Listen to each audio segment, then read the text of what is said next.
So happy to have all of you here with us today, this Wednesday afternoon.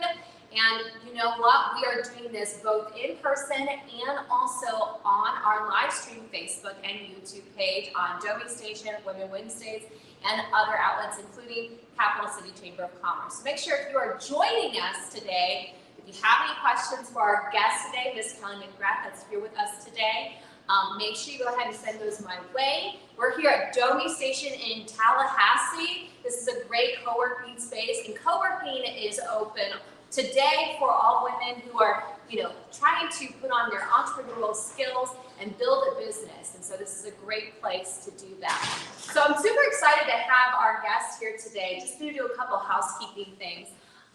So Barbara Westcott, our founder, she is on a little mini vacation, so she will not be here today.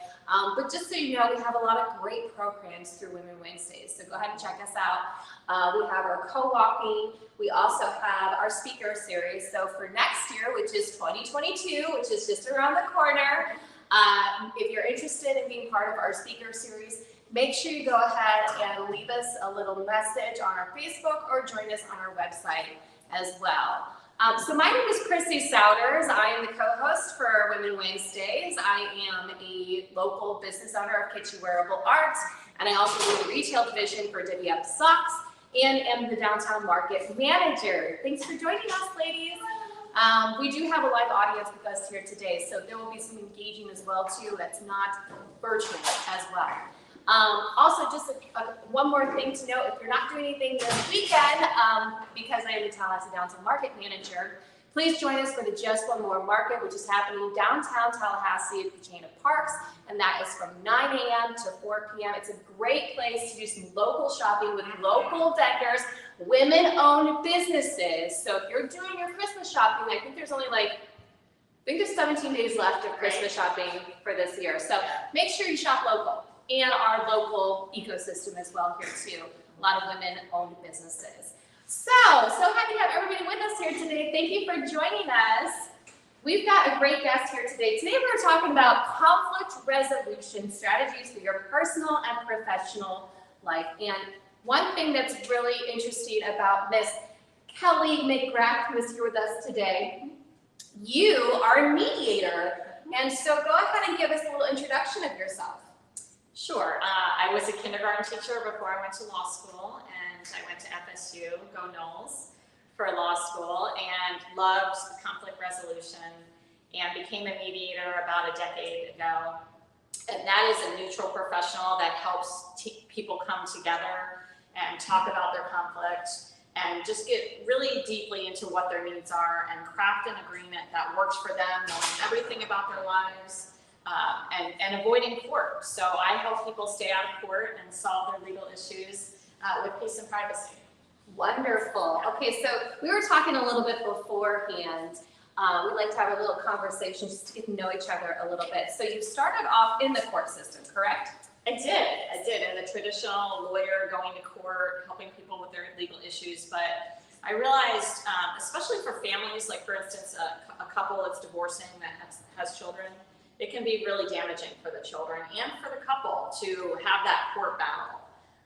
You pit spouse against spouse, and then the children are in the middle. So for most people, you don't need to go to court and battle your spouse to divorce. So I help people do it peacefully and really transform their relationship from a married couple to co-parents. And you're essentially what you like to call yourself, a peacemaker, right? Right. Which we all need a little bit of that in our lives, right? Yeah, and also I work with businesses. If there's a business conflict with a vendor or an unhappy client, I can help mediate that too, so that everyone goes away with their needs met. So let's go ahead and get into the thick of it. What is conflict resolution? Do you have a definition for that for me? Well, I think it comes down to figuring out what your needs are and what the other person, listening to the other person's needs, and then figuring out strategies, collaborating with them, creating a spirit of collaboration so that you can work together and really have a solution to your problem that fits both people's needs.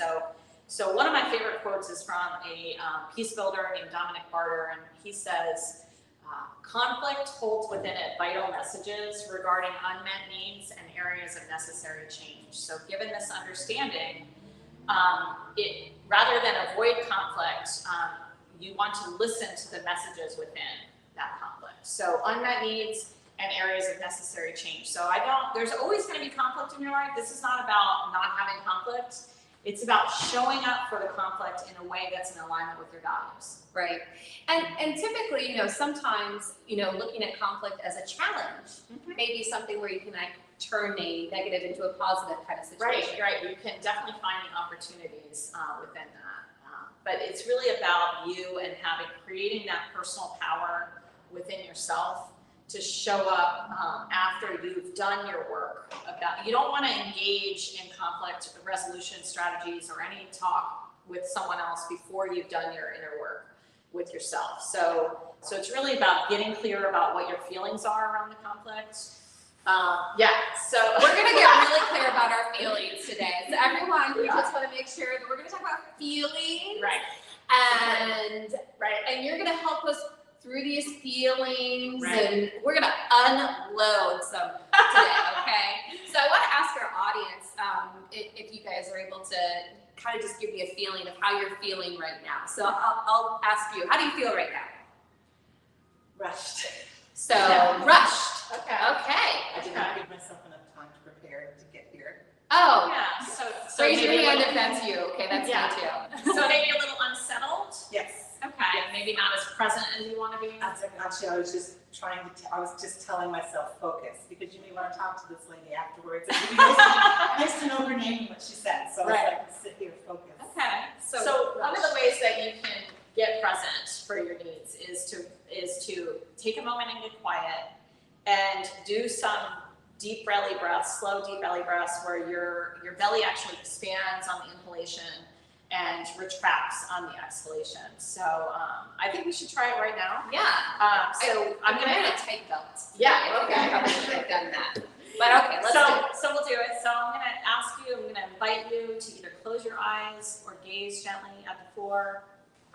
And while you are doing some slow, deep belly breaths, without any judgment or evaluation, just notice what's going on, what sensations you have internally.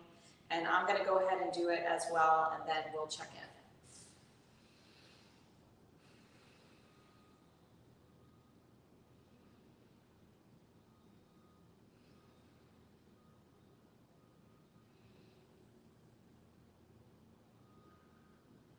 Okay, and when you're ready, I'm going to invite you just to look up, and I'll go ahead and get started. And I noticed that when I got quiet, there was some little fluttering inside my belly, as you can imagine. Some people call it flies. And there's a little bit, I know that for me, there's a nervousness and also an excitement in there. And that's, without any judgment, that's what I'm noticing about me. And yeah, how are you feeling, Chrissy? I think like a little I don't think anxious is the word, but I feel like we have a list of feelings as well too, and we can make sure we get a copy of this. I can, and I'll give you some as well. Here. Impatient would probably be my feeling right now, because I'm like you got that person where it's like I just want everything done right then and there. Right. Okay. And so the important part about getting clear about what you're feeling is that your feelings are a signal to you about your human needs that are getting met in this moment or not met in this moment. So we all have the same, all over the world, humans have needs. And we don't ever fight over the need level. We all understand we need support, consideration, kindness, fun, beauty, order. And the other side of that is a need sheet. So you can also look. So for me, my feeling of kind of anxiousness or nervousness and excitement, if I get quiet and really think about what that's pointing to, for me it's the need for confidence, effectiveness, support, contribution, peace. That's what I want today for everyone. And so that's my need. I want that for myself too. So getting clear about your feelings and then knowing that they point to needs, actual real needs getting met is the very first step when you have a conflict in your life. Yes, I would. Thanks. So we're passing out our feelings sheets so we can like indicate what we are feeling and be able to really like hone in on that. Right, and what happens a lot is we have what I call slippage, and we don't check in our inner world to see what's going on. So we go from one situation to another, and we let that feeling from the first situation kind of slip into our second situation. So for instance, if you have, say you're driving and someone pulls up behind you and they speed around you and they don't use their blinker, and you get scared in that moment and you're feeling afraid, and then you probably because you might have a need for safety or consideration, but you don't get quiet and figure out what that need is, and you just move on to the meeting that you're late for, and you run in. Now you're angry and feeling frustrated. You get to this meeting, and you may say or do something that you really wasn't in alignment with your values, or you didn't really want to show up that way. And that's why, because you didn't get clear initially about that first situation. And then, so what I would recommend in that case is to do that exercise about closing your eyes, taking some deep breaths, getting really clear about what you're feeling without any judgment about it or evaluation. And then think about what your needs were in the moment. Oh, I needed consideration. I needed some safety in that moment. Okay, now I'm clear about that. Now that emotion is ratcheted down just a little bit, just enough, just a little bit. So you can now switch over. Okay, I'm about to go in this meeting. How do I want to feel in this meeting? I want to feel confident. I want to feel calm. I want to feel curious. I want to feel focused. What are my needs in this meeting? Oh, my need is for contribution or support or whatever the need is. Now you can walk in that meeting with intention, and you have not brought in that old feeling of frustration and anger. Yeah. So that's really important. I'm glad that you bring up the importance of that, because a lot of us women tend to just go through life not really caring about how we feel, but how others feel more than us. Right. And let's go ahead and kind of like dwell on the importance of that. Yeah, I think that's really important because say for in your personal life, say you come home and you walk in and you haven't really checked in with yourself, and you might have had a hard day. There's some challenges. You haven't checked in to see how you want to feel when you get home. You walk in, there's dishes in the sink. So instead of dealing with that in a way that promotes connection with the family, you now yell at somebody, and you show up. That's not in Wait, not connection with the dishes, washing the dishes. right. But if you thought about it, if you could take that moment before you start reacting and you check in with yourself, it's like, I have a need for support, and that's okay. I have a need for order in my life, and then you can show up and make that request to somebody. Like, hey, remember when we talked about cleaning the house? Well, I have a request. And then you can make requests that get your needs met. So, and without an argument and without conflict. So it's like, Chrissy, my roommate, we talked about having the house cleaned. When I come in and see dishes in the sink, I feel frustrated because I have a need for order. I'm not judging you, I'm not shaming you. I'm just saying what my need is, my feeling. And I feel frustrated, I really have a need for order. And I'm wondering, would you be willing to make sure the dishes are in the sink by 4 p.m. every day? And then you stop and see what happens. We're not in a fight now, we're not in a conflict about it. I'm just saying what my need is, and it's okay. And you can understand the need for order, right? There's no controversy there. Okay, so yeah, and that's, but sometimes I do want to note that people are doing everything they do things to get their own needs met, and that's okay.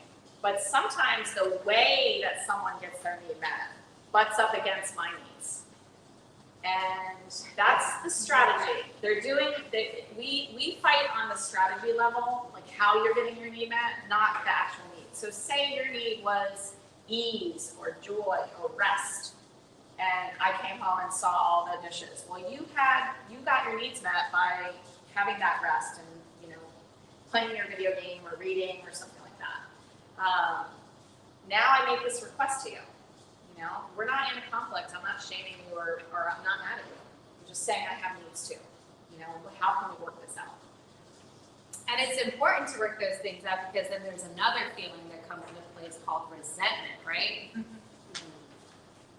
Well, Did I just open up a bag? yeah, well, what if you were feeling resentful? What are the feelings underneath that? Would you be frustrated, maybe? Maybe impatient, disgruntled. Disgruntled. Exasperated. Exasperated. Okay. Yeah, and that's an actual sensation that you feel in your body when you get quiet. So so you're exasperated. And if you're exasperated, what need is probably not getting met for you in that situation? So you have a need for something, and because it wasn't met, Rest. yeah, okay, Relaxation. okay. So Balance. yeah, okay, right. So you don't have some balance. So then once you can get clear about what you're feeling and what the actual need is, then you can start making that happen by making requests. And the request process is always starts with an observation. So that's a whole nother, that's probably the hardest part about this whole process is the difference between an observation and an evaluation. Like an observation is what actually happened, maybe with the video camera, see what that would show. And the evaluation is the story that we make up in our head about it. Okay, so like the driving example, or let's do the dishes example. Okay. So I come in and I see that there's dishes in the sink. That's the observation. There are dishes in the sink. Okay, that's what a video camera would show. My evaluation in my head is, Chrissy is such a bad roommate. She knows I want order. She's just doing this on purpose to make me mad.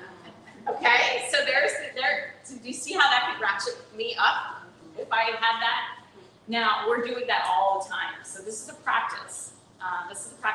This whole process is called nonviolent communication. And you can imagine, you can do harm with your words. So this process takes away the evaluation and judgment and focuses yourself on what your need is. And then when I can get clear about my need, say I went to that, then I can think about maybe Chrissy's needs. So say I went into, okay, I'm frustrated, someone cut me off in traffic, I get home, I see these dishes, I have all these evaluative thoughts. Now, my practice reminds me like, oh, those are evaluations and judgments, and I don't want to live in judgment. I don't want to live that way. I want to get my need met. So I'm going to get quiet and think about how I'm feeling, figure out my needs. And once I feel my kind of level go down a little bit, that frustration ratchet down, if I have the space in my heart and my mind, now I will be like, I wonder what Chrissy's needs were. That's a really good strategy to do if you can. That's something for conflict resolution. And it's always going to be a guess because I never assume that I know what's in someone else's head. So it's always a guess. It's always a question. I'm always curious. I'm curious. I wonder what's going on for Chrissy. So until I find that out, I might want to wait to talk to her about my needs. I might be like, hey, how was your day today? And you know, there might be a reason why the dishes weren't done. You know, I'm going to be curious about it. So one thing that I think a lot of, maybe you guys would agree with me on this, when it comes to this, and I think this comes with motherhood, Okay. even though I'm not a mom, but I'm not either. But like, it may be something innately that comes with that, is that, you know, women tend to compartmentalize. Is that healthy to compartmentalize your feelings or no? I don't want to say it's healthy or not healthy. It might be a strategy that works for you. Okay, that's a strategy, right? Yeah, it is a strategy. Yeah, what would be the need there, do you think? Probably just to separate the emotion part of it, Okay. I guess you can say. Okay. Because a lot of people tend to lead with emotion quite a bit. Right. And I mean, it's important, you know, our emotions are signals. They tell us if needs are getting met or not met. So if I have all these butterflies and it's because I'm about to go to Disney World, that's my, that's telling like, I'm excited to have joy and rest and play. I don't ever want to dampen my emotions. Okay. But I want to use them as a signal to let them know what's going on in my world and if my needs are getting met. Mm-hmm. And you take these strategies and I use them in every part of my practice, and I use them in business and even business disputes. It's like it's not always about the money issue with a business dispute or a divorce. It might be about support or financial well-being, or health or consideration. So getting really deep about those needs is the first step to either avoiding conflict or resolving conflict. So as far as like strategies are concerned, so we just learned one strategy, which is the breathing exercise, right? Right, for sure. What are some other helpful strategies for us to be able to navigate through this sea of emotion and feelings, all that good stuff? Yeah, I do want to point out that the breathing is really based on brain science. So when you are having a lot of stress, anger, sadness, strong emotion, there's a part of your brain that there's many things are going on. So your body is getting ready for it's saying danger, danger, danger. So it's getting ready. You're pumping out epinephrine, adrenaline, and your limbs are ready for action. Your heart might be racing, and things are ramped up. But there's also other parts that are more offline. So parts of your brain shut down. It's shut down as far as executive functioning, some of your communication. So if you've ever had the experience of being really mad and then you don't even know what to say, that's because that part of your brain is offline a little bit. So that deep breathing helps you get back into this rest and digest mode instead of the fight, flight, or freeze mode. So I just want to put that out there. It's not just there's a reason why I'm recommending the deep breathing. And even a good practice to do is before you go into something stressful, to do that belly breath, maybe 10 very slow belly breaths, and then get quiet about looking in your inner world and seeing what you're feeling. But another strategy is writing down how you're doing, what you're doing with the motion of using your body to help you expend some of that energy by actually physically writing down or drawing something while you're thinking of this event. So we use it in nonviolent communication. We use a very specific process called empathy, and a lot of people know that word, but in NVC it's an actual skill that you can learn, and that skill involves several parts. One is getting present. So presence is when you focus your whole mind and your whole heart either on someone, if I'm giving you empathy, or myself. So getting rid of the distractions. Oh, that's what that's called. Yeah. Okay. Yeah. Presence. And then checking for understanding. So if you're really upset and I'm like, hey, what's going on? And you're telling me your story, what you want heard. You're coming at me with what you want heard. And I'll say, can I take a moment and reflect back? I'm only reflecting back what you wanted me to hear. I'm not asking you questions. I'm not advising you. I'm not educating you. I'm not adding my own spin on anything, because it's what you really felt was important to have heard. And then I ask, is that all? And then you can tell me more. And then I'll take some needs guesses with my sheet. And they're guesses. So I'm asking you, like, oh yeah, you had this experience, this and that. Is it something about connection, just wanting connection? And then you can do this to yourself too. Is it something about connection for me? No, it's more about support or kindness. Your body will know right away. If I ask you a few needs, if I take some guesses and they're not right, you're gonna know. Mm-hmm. So then I'll ask you, like, well, what do you think it is? I feel like I need to carry something like this around with me everywhere I go. Actually, I carry one in my car and in my purse folded up because it's important. It's really important for conflict resolution strategies to have this. And well, you're the professional, but it may come off like, as far as like, if someone was to say this, now how are you feeling? Right. It could come off like as condescending or something of that nature. So how do you avoid that? And I'm speaking as a boss, you know what I mean? Because these are things Yes. that, Okay, so you're my boss, right, and you ask me how I'm feeling, and I say, fine. right, And that gives you no information, right? Because that's not a feeling. correct. That's not a feeling. So then you dig a So- little more, right? So when you say fine, how does that, what are those feelings? You know, I would ask more questions. Or you can also have a training. You can have a training come in. I do trainings for businesses and communication skills, Okay. so that you're all on the same page. And you know, the CEO of Microsoft, when he came in, he gave his leadership training in NBC, because it's all about connection to yourself and what's really going on for you, and then connection to the other person. And we do that through empathy, through getting clear with our needs and feelings. So this has kind of like opened up my eyes to like what mediation actually is, because I didn't know that like this It was can all involved. Yeah, I mean, I do things differently, Yeah. so it's not always, so some mediators will immediately, you'll get in mediation and they'll separate the parties, and they'll just shuttle back and forth and try to get to some agreement. If they have an ongoing relationship, if they're co-parents or business relationship, I keep them together, and I actually do a pre-conference with each person one-on-one, so that they have the experience of being fully heard first.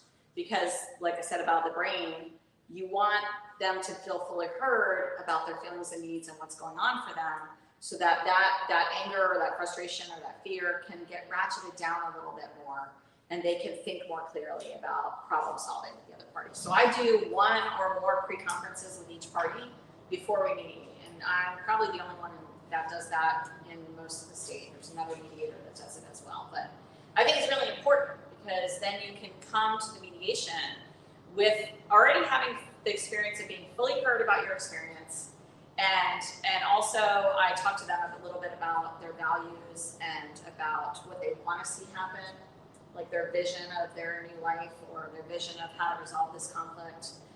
So I can kind of go into the mediation, writing the agenda, knowing I've already heard from both parties.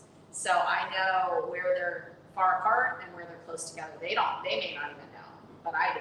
So I can write an agenda that really helps us move forward quickly.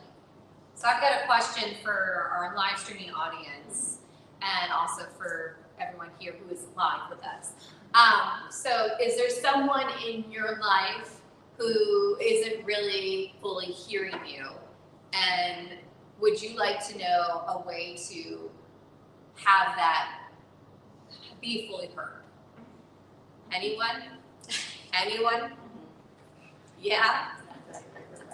So how would you Yeah, so first I would navigate that? Yeah, the first thing I would do is, again, go inward and figure out for me, like, so if I'm having the experience of you're not fully hearing me, or I have that thought anyway, the thought is you're not fully hearing me.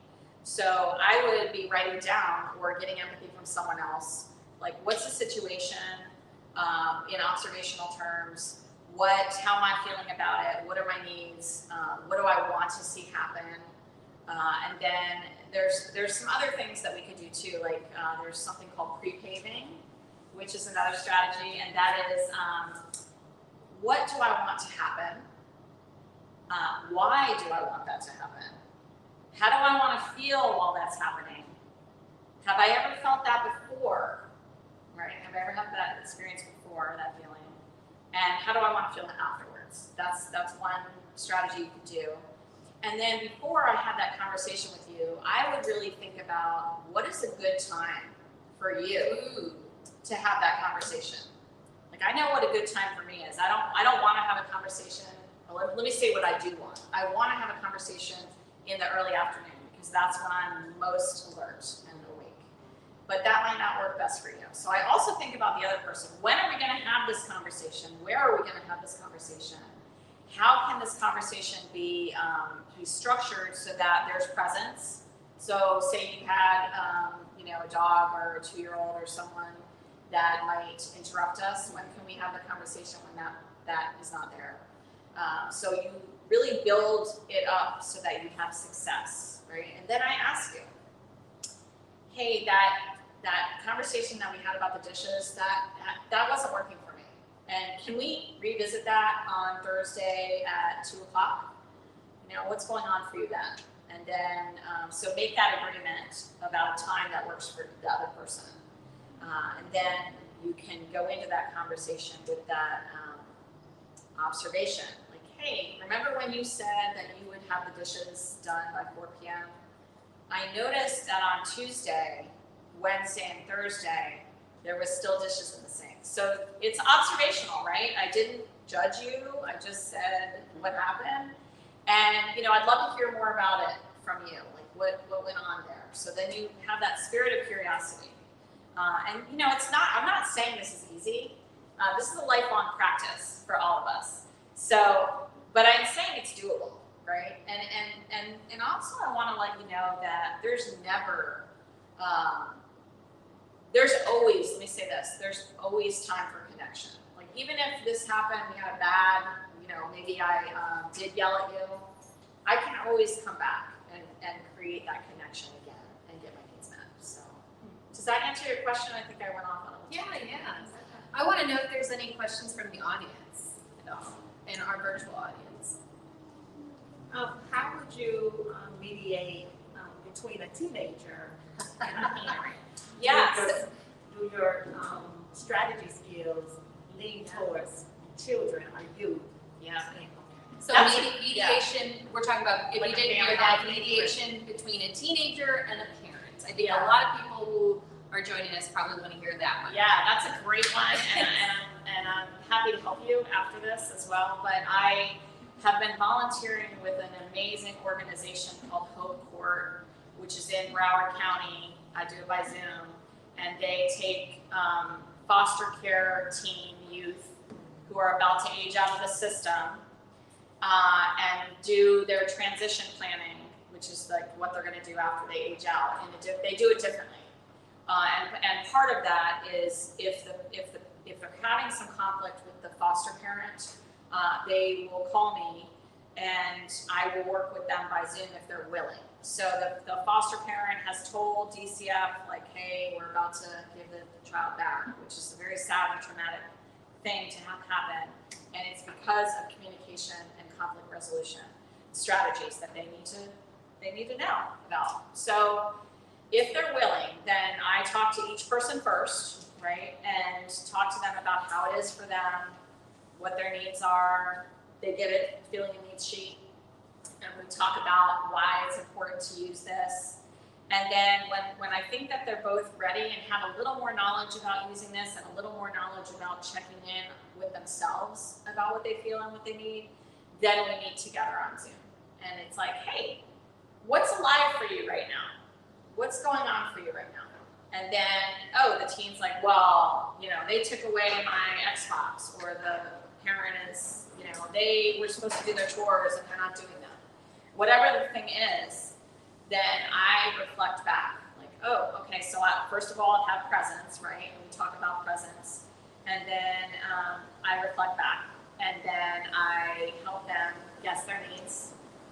And then I'll say, you know, what do you want to see happen here? Is there a request you can make of this other person?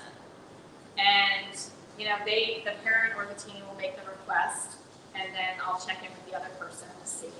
And we make agreements that way, in a way that's without judgment, shame, evaluation, anger, that makes people understand, like, we all have needs. And the ultimate goal is to live together with more ease and more connection. And normally I work with the family for about 3 months at a time. And it's really amazing to see, because we use the conflict resolution and communication skills that from our family of origin, unless we seek out new communication skills, right? So that might not be really effective. We just don't know any better. So part of it is just a training. Part of it is helping them make agreements that they can honor, that they feel good about. You know, it's not forcing the teen to do anything. And why it takes about 3 months to really train is because you are learning a new skill. That feels awkward at first, maybe, you know. So yeah, I work with teens and parents all the time, and I love that. And one thing I love is that it doesn't just help the teen and the parent, it helps those two individuals for the rest of their life with all of their other relationships. You know, it's really important. So you have posters made up of these, Right? put them up in the house, Right. Like, Right. how are you feeling right now? You know what I mean? So, Right. What do you think you're needing when I ask you to do the laundry? Something like that. Yeah. well, if there's one thing that we haven't covered as far as you think that would be helpful information for Sure. our audience or for women in particular. Yeah, I think there's another set of questions that you can use. This set of questions is from a process called Restorative Justice. And Restorative Justice is a way of handling harm or crime that allows the parties, the person who did the harm, if they admit accountability and want to make things as right as possible, and the person who was harmed wants to meet face-to-face, they meet face-to-face with a trained facilitator after a lot of one-on-one preparation. And it's a very powerful process, can be used for any level of harm or crime up to and including murder, and you know, or small things as well. But if there's harm in the relationship or in the situation, then I sometimes recommend using the questions as well as the empathy process before, just to get really clear about what happened. So the questions are, what happened? Who was impacted and how? Which is interesting because that one is not just normally two people. It's like, maybe we were in a conflict and I hurt you. Your family is probably going to be impacted, right? Because they care about you. Right. You know, maybe your neighbor is impacted. My family, because I hurt someone, is impacted. So there's more people impacted in a situation than we normally think. So it just gets you to really figure out who was impacted and how. What needs to be done to make things as right as possible. So sometimes, like, if you broke the vase, you can't repair it, you know. But what needs to be done to make things as right as possible? So maybe you can't unwind, and certainly not in a murder case, you can't bring that person back. But what needs to be done now to repair harm? And then the fourth question I love: what needs to be done to make sure this never happens again? And that's really great because it goes to maybe the root cause. Maybe there was an alcohol or drug abuse issue. Maybe there's some anger issues. Maybe they need conflict resolution, skill building. You know, what needs to be done to make sure this never happens again? And then you create an agreement together after individual preparation around that. And then you also, in that agreement, what happens if this agreement isn't honored? Mm-hmm. You know, do we come back? Does something else get triggered? But it's very intentional. And then even if you're not in a conflict or that has harm or crime, you want to make that agreement, whatever the agreement that you make with that other person to repair the conflict or the relationship, you want to make that specific. You want to give them a specific action that they can take, right? So it needs to be specific. There's an acronym called SMART: specific, measurable, achievable, like relative, and time. There's a time frame. So basically, what can I see that shows me that agreement has been met? Okay, so when I said dishes in the sink by 4 p.m. every day, that's very specific. Like, I know what to do. If I said, just clean up the house, clean the kitchen, that would not, that's how you get in trouble with your team, is telling them things like that. You gotta be very specific. What does it look like if it's achieved? Yeah. Interesting. So how do we keep our emotions in check? Right? What do you mean by in check? How do we avoid conflict solution or avoid conflict Okay. by keeping our emotions, I guess, just not continuing with the conflict or Right. You or don't wanna rush the overshadowing. Right. Okay. Yeah. Okay. So right.